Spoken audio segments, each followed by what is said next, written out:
Voilà, poulet riche. Boutique bijoux d'or, Mossi, Elengi. Boutique bijoux d'or, Mossi, Elengi. Voilà, poulet riche. Boutique bijoux d'or, Mossi, Elengi. Bonsoir, bonjour. Na mutunyo soro ya kolanda. Émission ya Mama Bijou na mukola lelo. Ngande kola bino Mossi na kombo ya Bijou d'or. Lelo Mama Bijou d'or na elibino émission T. Na elibino ya minene kwei na mboka la biso Congo. Botu na nga wapi nansele. Biso to buki ba terrain, to solde ba terrain. Donc Mama Bijou na elibino nouvelle moko ya malamu. Tozo teka ba terrain na biso nansele. Mama Bijou na lobi non, pourquoi pas? Natika ba na poto boete, na la musa bango. Donc nazo la musa bino ba diaspora. Donc c'est le moment. Donc ya ko somba lopango, hein? Merci na batu o bo pesanga confiance o bo somba ba terrain na canal ya Mama Bijou. Mama Bijou do ya teka na ekaka. Mama Bijou do asela bino ba publicité. Mama Bijou do aeli bino ba publicité na biso. Ya ba lopango na biso ya ba terrain na biso eza déjà cadastré na kati ya Congo na Nsele. Ba terrain na biso nazo pesa bino ba détail moko sikoyo kala mingi te.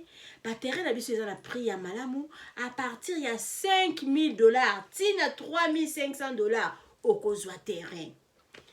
Kobuka la tende kozo talanga. L'échec azalaka te, le premier pe azalaka te. Donc pesa beli biso nyonso. Somba lopango na yo, banda ko tonga malembe na guna yo. Merci beaucoup na bandeko bozo tonga banda kutina ba piscine na kati ya baseli. Donc Mama Bijou do alobi ko buka na te. Donc villa kitoko ya sika et mata ba kote kuna ya Nsele. Oza lopango na Nsele te, otikali lesheki obimi mukila. Somba lopango Mama Bijou do azawana nga batinda nga tina kin na kela sombelo lopango na memelo ba mikanda na oyandako. Donc nazo tiela bino ba terrain na biso o eza na Nsele. Donc bozala wana botala o Mama Bijou do akotia tina suka. Na suka na osala nini na otiela bino publicité o ya maison de passage na biso eza na Matonge Irebu A37. Toza na ba boutique ezoteka ba robe ya modèle na modèle. Toza na boutique na biso saka na Irebu wana na Matonge. Donc eza la place à ko bomba na mais contactez Mama Bijou d'or. Donc Mama Bijou d'or na peso numéro ya batu bazana ba ofunguela au porte au côté au somba biloko na ndenge olingi. Donc toza la voiture na biso ya location ezapeka na Matonge na Irebu A37. Lelo penza na yelibino. Donc ba terrain na biso to solde ba terrain so mona ba solde ba terrain to solde ba terrain na prix nyonso pour la mutu nyonso tout azwa nga na zwa kite ya tout profiter Mama Bijou do abi ya tout profiter ba terrain na biso yango nazo tiela bino. Donc na rotiela bino d'abord photo ya pamba, après na suka nazo tiela bino ba image, après ba image wana na tieli bino ba image o ya maison de passage na biso. Bon n'était bozala wana botala ba terrain na biso. Contactez Mama Bijou na numéro oyo komona. Numéro na recomango na C et puis numéro oyo bima toujours pour la maison de passage. Yango nde numéro ko contacter Mama Bijou pour no somba terrain wana. Mama Bijou do abi a tout kobuka na te. Kobuka na te parce que ezali susu mingi te. Zwa terrain na yo, bongisi la bana na yo, malembe. Donc yango na tieli bino do contacter Mama Bijou bo somba somba terrain na yo. Mama Bijou do abi ozala jamais dessus terrain na biso vraiment ils ont déjà cadastré, ils ont ma papier nango déjà yo somba ba peso pe numéro ya cadastre na yo. Donc o azala lopango aleki onelo te ezala ka organisation terrain bandi penza na 5,000 toza ya 5,000 toza tina o ya 3,500 sala likelemba la o rapide zo lia likelemba pesa Mama Bijou ou bien contacter nga somba ndaku na yo ko buka na te batonga ngo malembe baya kamba bongo na 100,000 otongi lopango te na mwa 1,000 na mwa 2,000 na mwa 3,000 mokomsu pour kama otomboli penza immeuble obi oyo surtout ya nga ya yo ba terrain wana. Merci. Bonsoir bandeko. Mama Bijou ya kapamba te, c'est Mama Bijou ya boye, c'est ka elibino ya minene.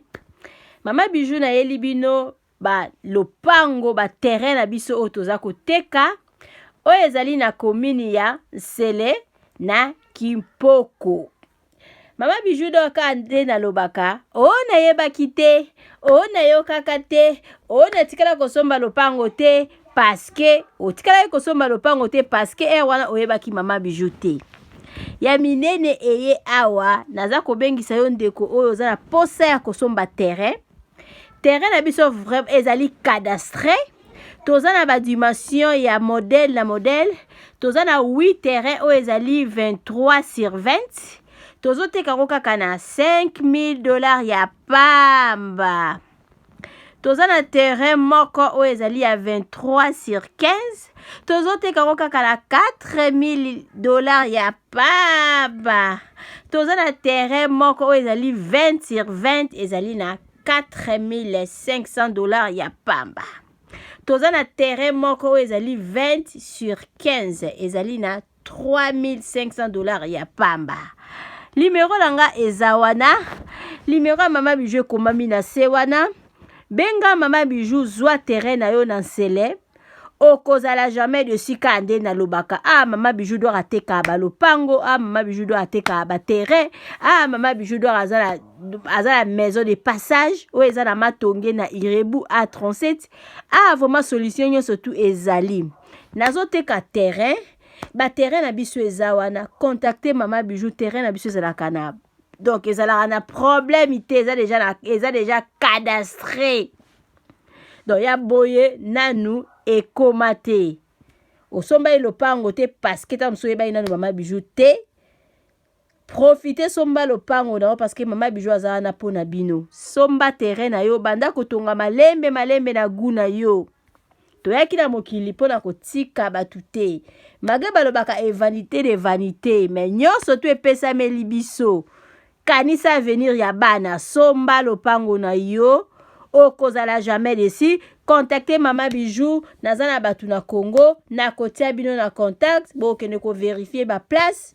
Soki c'est bon bozongeli Mama Bijou terrain na biso yango wana eza pona bino ba diaspora. Bo contacter Mama Bijou na terrain na biso ezali na commune ya Sele ezali na Kimpoko. Donc vraiment bandeko nanga kande bo pesanga confiance kenda kosombela bino baba pango kande bo tinda kanga naza mona bitinda na bino bo continuer ko confienga bozala jamais desi eza na bateau na kende Congo na sombela bango ba terrain na yela bango ba papier eza na bateau basomba ba lopango tina ba ma campagne kaka pona Mama Bijou. Merci beaucoup na bateau bo pesanga confiance ba terrain na biso yango yo kobuka na te zwa bik noter benga Mama Bijou okozala jamais desi sokozala besoin ba détail mosusu lukanga na privé na kopesa yo ba détail. Donc ezala ba dimension ya modèle na modèle ka ndenge na lobi. Donc nazo komango pe ka na se tanga yango. Donc sokoza ka ndenge na lobi ozana besoin tamso ba détail ebele benganga. Donc naza disponible wana pona bino. Bo benga Mama Bijou pona kosomba ba terrain na bino. Bobenga Mama Bijou pour la maison de passage na biso na ba publicité na sima. Bobenga Mama Bijou pour la voiture à location. Bobenga Mama Bijou pour la boutique na biso eza na matongi na Irebu A37. Mama Bijou azana ka pona kosaela bino musala. Mama Bijou azana ka pona kosunga bandeko o ta mususu bayeba kite. Bo somba lopango banda kotonga soko za na problème ozana mutute oya koki ko banda ko landela yo chantier na yo benganga na kopesa yo batu o ba ko landela yo vraiment chantier na yo e bandeli ti na suka okozala jamais desi Mama Bijou azana pona bino terrain yango wana eza vraiment na primoko raisonnable benga Mama Bijou somba lopango na yo tango yango yo. Oh na yeba kite sikoyo oyebi nazozela ondeko wana oyo so simbibik pona kozwa numéro nanga pona kobenganga donc pona ozwa ba information mususu oso manda kuna yo. Merci beaucoup tokutani mbala ya sima bayo.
Nikanga na kende.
Balobi tokota lelobi sonyo sana bila rebutige tokota na bisoto lata voya sima bogartala ayesali na ndenge na yo mwane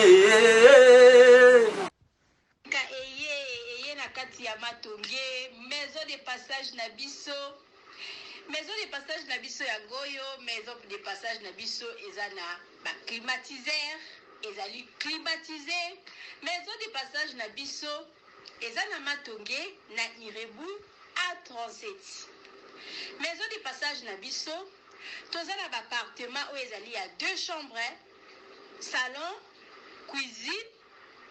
Tous les 2 chambres wana eza na toilette na kati.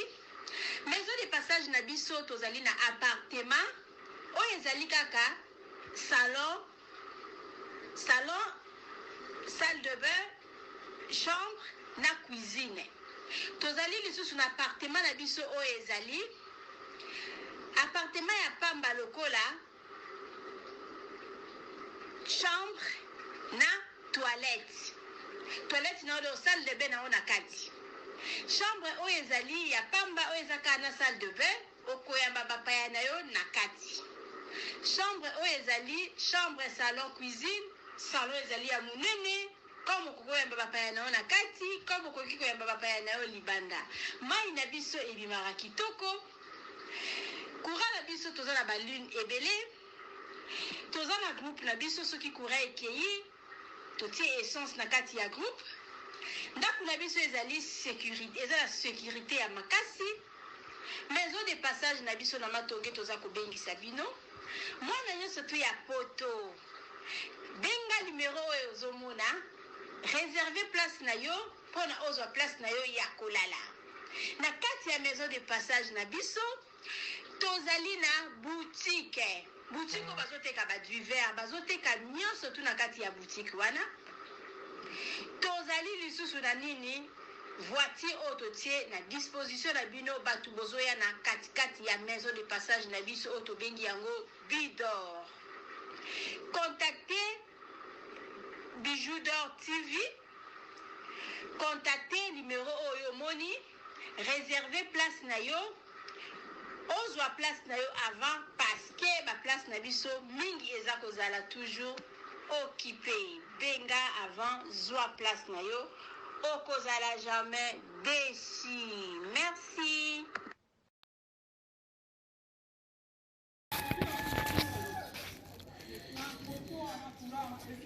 Salut, j'espère que vous allez bien. En fait, c'est plus pour les diasporas.